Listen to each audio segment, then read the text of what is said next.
Iran Supreme Leader Ayatollah Ali Khamenei's aide has warned that the country will have to procure nuclear weapons if attacked by the United States or its allies.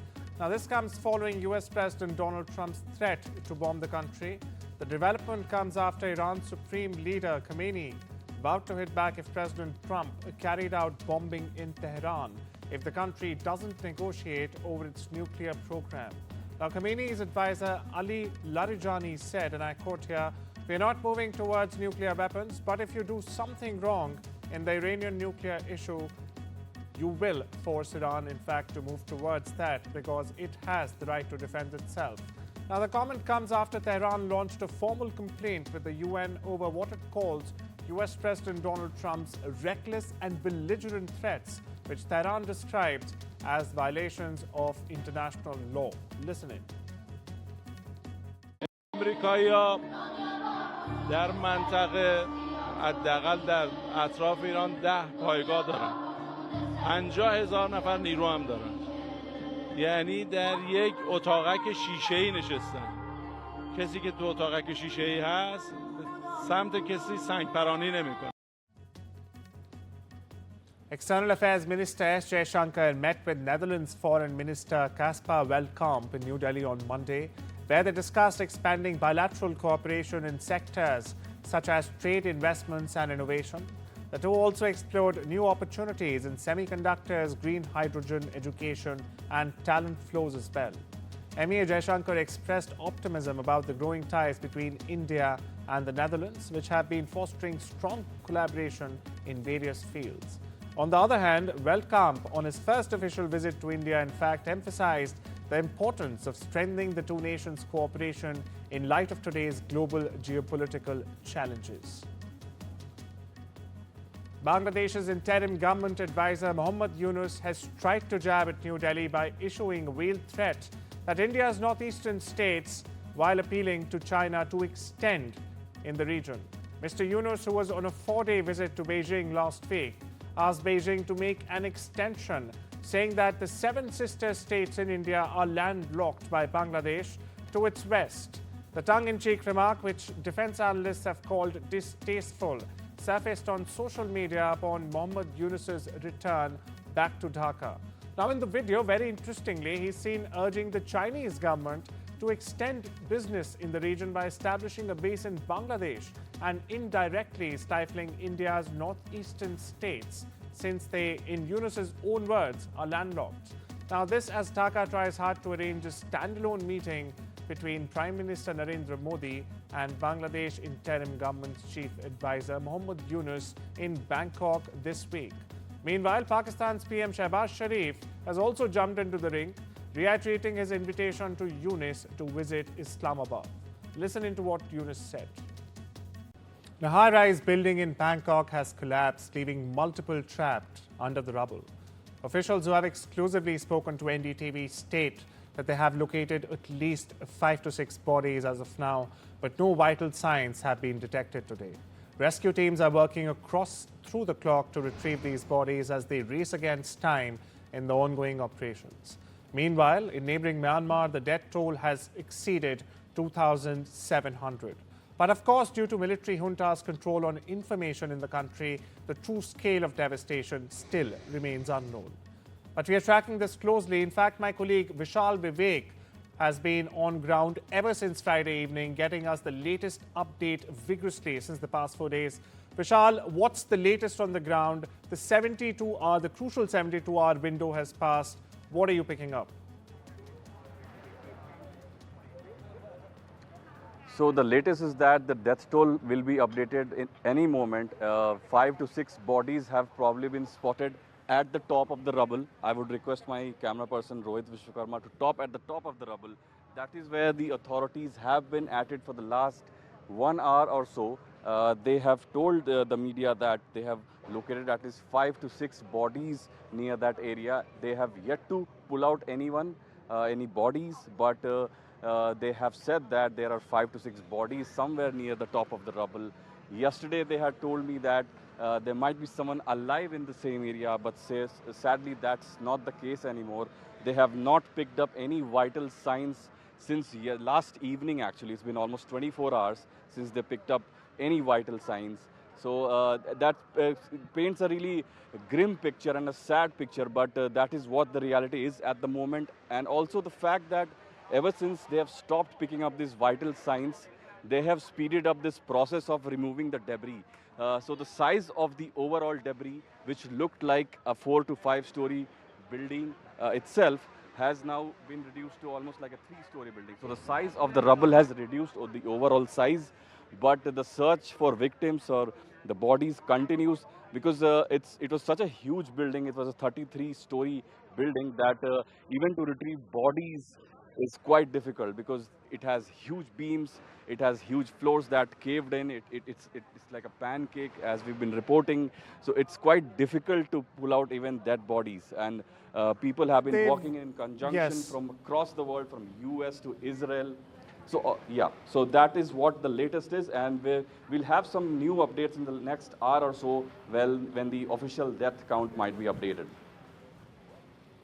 But Vishal, you mentioned that they are speeding up the process. Are they bringing in any new equipment? We saw the green berets from the US. We saw an Israeli team. We also saw sniffer dogs. Are they bringing in any new equipment? What are they doing right now?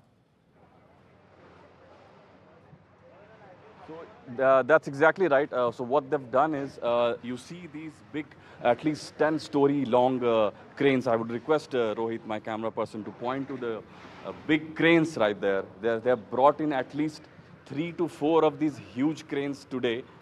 Before, about 24 hours ago, they had only about 1 of these cranes. Now they have at least 4 of these cranes. So have clearly speeded up the process, and the governor of Bangkok himself said that they are speeding up the process, hinting at the possibility that the likelihood of finding anyone alive is almost negligible now.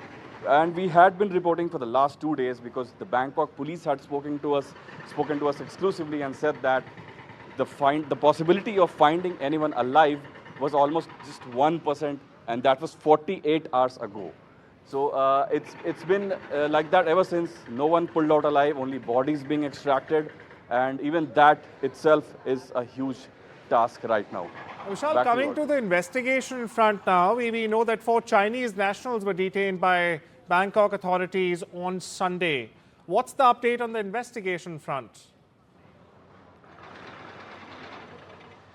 Well, we've asked that question to the local authorities here in the last 3 to 4 hours. They have not given any clear answers on that, and the communication itself is quite difficult because of the language barrier, and also the fact that officials are not almost always available to speak. They emerge every now and then they give out the statements. So the next statement would be in the next half hour, and then we'll again field that question to them as to what's happening on the investigation front, because that is a crucial aspect of the whole story. 4 Chinese nationals were detained. Whether they have been arrested or not, that has not been announced. They were caught with 32 crucial documents that purportedly links a Chinese company to the construction of this site. So all of that will have to be seen. The official report is yet to be fielded, but the investigation is going on as we speak. Thank you so much for getting us all of these latest updates, Vishal. Moving on. According to Chinese state media, China, Japan and South Korea have reportedly agreed to coordinate their response to US tariff. That's correct. The 3 countries are planning to coordinate their reciprocal tariff approach against Donald Trump. Now, the 3 nations held their first economic dialogue in 5 years, discussing supply chain cooperation, trade policies amid President Trump's looming tariff hikes. However, South Korea's Trade Ministry has downplayed the report, calling claims of a joint response somewhat exaggerated. The talks come ahead of Trump's April 2 Liberation Day tariff announcement, which is expected to hit key Asian exporters as well. Meanwhile, Japan, South Korea and China are pushing to finalize a regional free trade deal to counter US trade pressures. The UK government has removed more than 24,000 people with no legal rights to remain since the general election, marking the highest return rate in 8 years.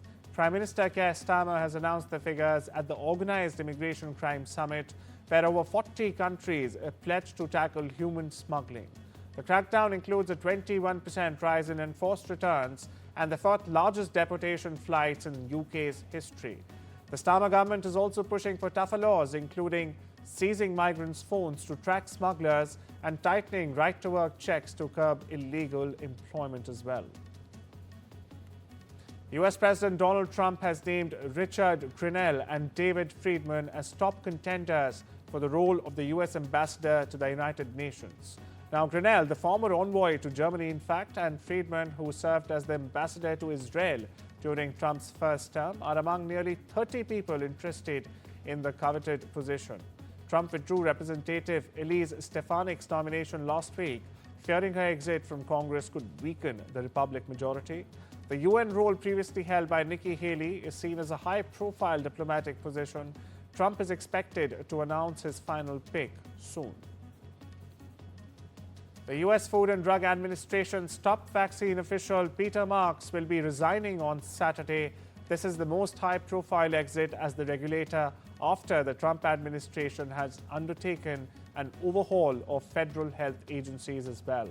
Marks has played a key role in developing COVID-19 vaccines during Trump's first term. Leaders from BIMSTEC nations are set to attend the upcoming summit in Bangkok from the 2nd to the 4th of April, but Myanmar's junta chief Min Aung Hlaing's participation remains uncertain.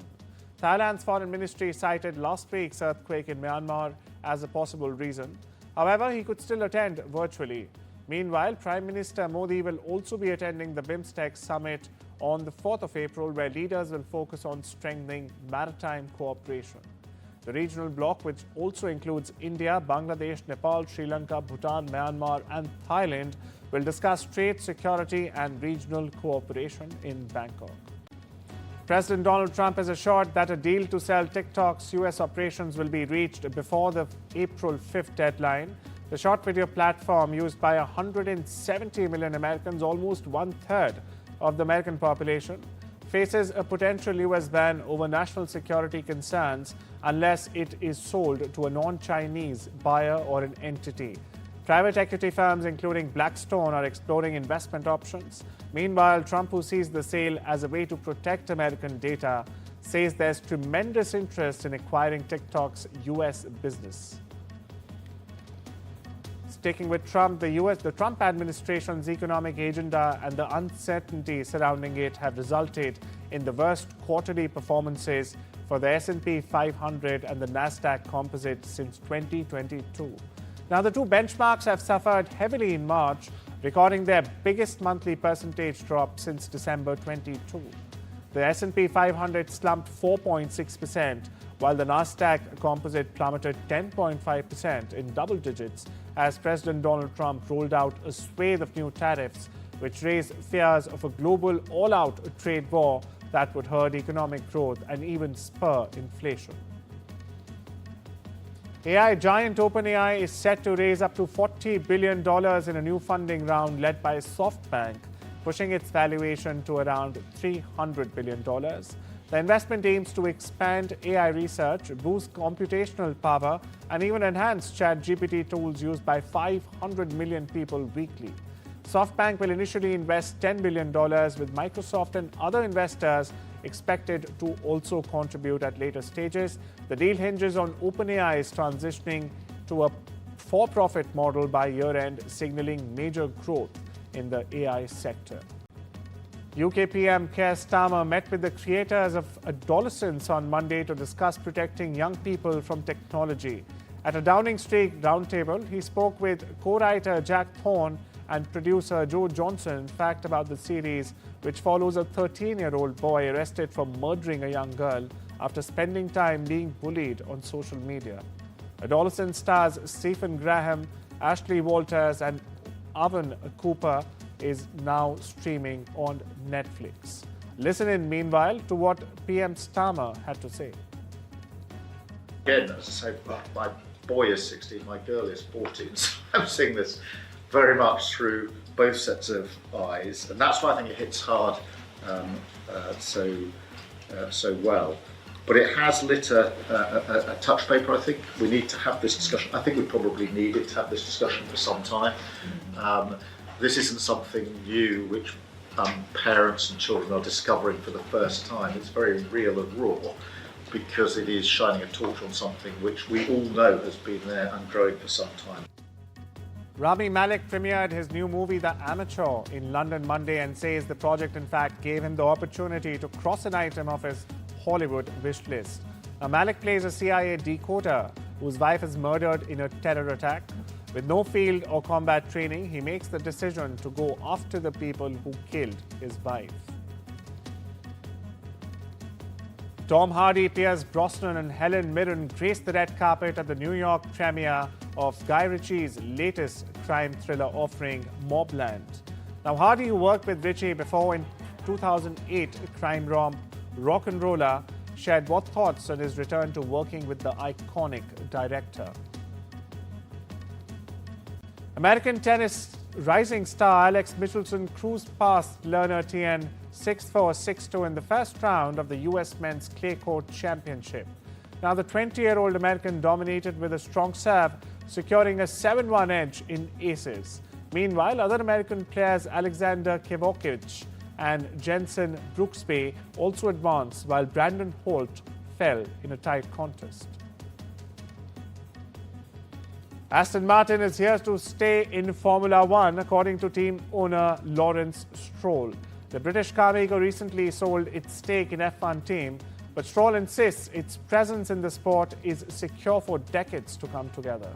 The team remains backed by Saudi oil giant Aramco, and investment bank Rain Group is now looking for a new strategic investor as well.